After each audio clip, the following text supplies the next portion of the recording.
Обиколката с Мартин продължава в Берковица. Първият слънчев ден след големи дъждове, кал навсякъде и поводът е трагичен, но не пречи на доброто настроение. За сега. Какво си учил? Икономия и химия, ама съм се отказал. Казва се икономика. Икономика, да, извинявам. По-точно се намираме на територията на учебно-опитно стопанство, горско стопанство Петрохан, село Бързия.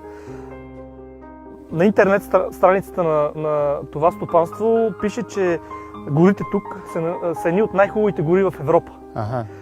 То е опитна база на Лесотехническия университет.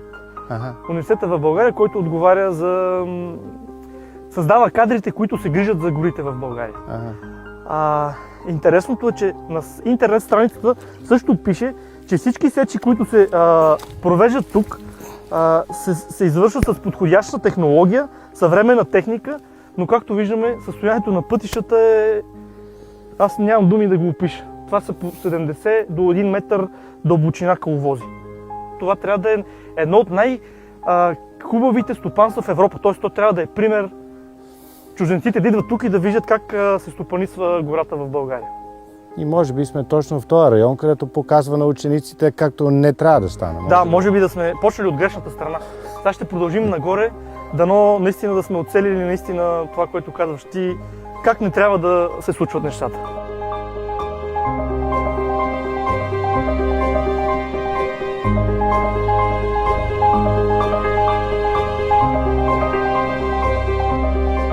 Патрик, ето погледни отсреща, липсва цяло петно в гората, огромна площ, която няма нито едно дърво. И само са избили храсталаци отдолу. Какво е наложило изсичането на това нещо, аз не мога да си обясня. Но това, разбира се, беше едно нищо. Продължаваме нагоре.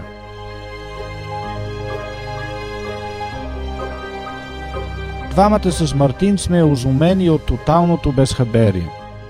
Че се секли се, но цялата гора е разрушена. Само куците дървета остават и на земята има достатъчно материал останало, за да отоплява цяло село за целия отоплителен сезон. Мислиш ли, че това ще го взимат в един бъдещ момент? Съмнявам се. Това на никой не е нужно. Те взимат ценната дървесина, това, което виждаш какви дебели букове са отрязани и другото не им трябва. Останалото остава на място. Между другото, не знам дали оператора може да го хване там, но отзад всичките големи дървета, които са останали за фон, всичките без изключение са изсъхнали и умрели. Заместник министър Костов е преподавател в Лесотехническия университет. А в момента се намираме именно в гори, които са така наречените опитни полета на Лесотехническия университет. Знае ли заместник министъра как изглеждат тези опитни гори?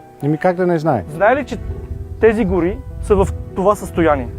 Тези гори, които трябва да бъдат за пример за цялата останала територия на страната. Знае човек. Лежи като дърт сигурни. Едва ли ако човек, който знае това, което виждаме ние, ще говори, че всичко е нормално.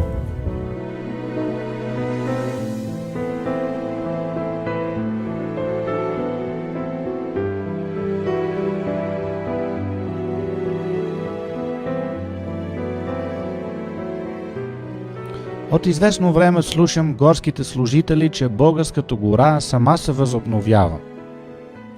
Хората да разбират обаче, че след много интензивни сечове, това е един изключително дълъг процес, защото първо от самите пънове тръгва някаква ужким нова гора, която изобщо не е устойчива. Това са едни храсталаци, които първите десетилетия даже пречат на новата гора да никне на това място. Намираме се на територията на учебно-опитно горско стопанство Петрохан, село Бързия, която е учебна опитна база на Лесотехническия университет. На интернет страницата на това горско стопанство откриваме следния текст. Буковите насаждения в това горско стопанство са едни от най-добрите в Европа.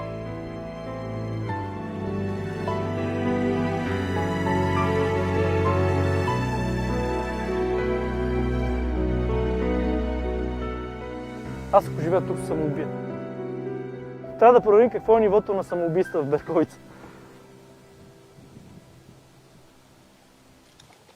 Тук е такава отчаяваща картина, че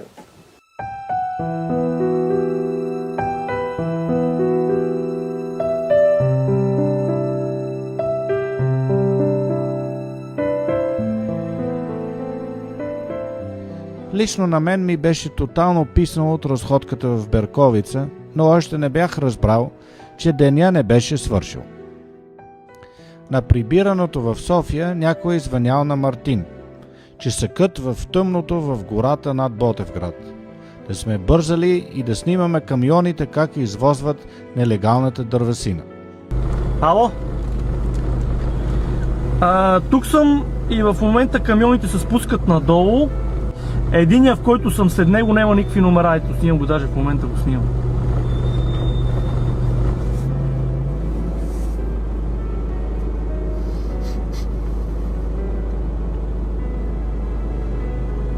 Защо е тук са?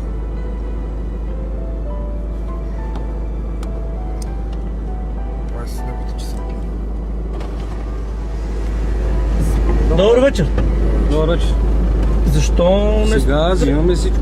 Добре, окей. Да, вие ли се обадих? Аз съм се обадил, да. Аз се обадих на 112. Добре, бе. Сега ще такова, сега чакаме до... Его отзад е и горския шеф, директор на горския. Добре, добре. Следиме ги от гората, човек. Верно ли? Да.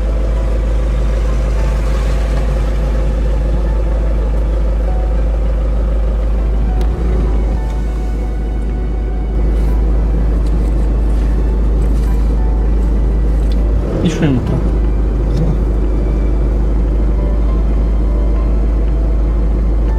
Не го задържаха. Отиваме. Полицая вика, благодарим ви, ние ще си свършим са работа. А обаче те отиват в склада на шайбата. Какво се случва, не мога да разбера. Тук стана някаква галимация. Разбрали са какво става. Пуснаха ония камион да мине отпред, а то кара едвам. Полицайите теха напред. Шайбата говори с полицая нещо. Нали?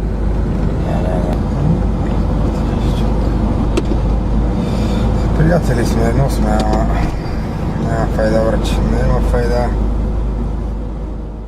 Е така, отчаяна работа. Всичките са в кюпа. Стана ви ясно. Няма нужда да коментирам. На този момент точно смятах да се откаже съвсем от темата горите. Просто не виждах как нещата могат да се оправят. Докато един човек ни изпрати съвсем брутални кадри с едни потресаващи цени в гората, само 40 км от София.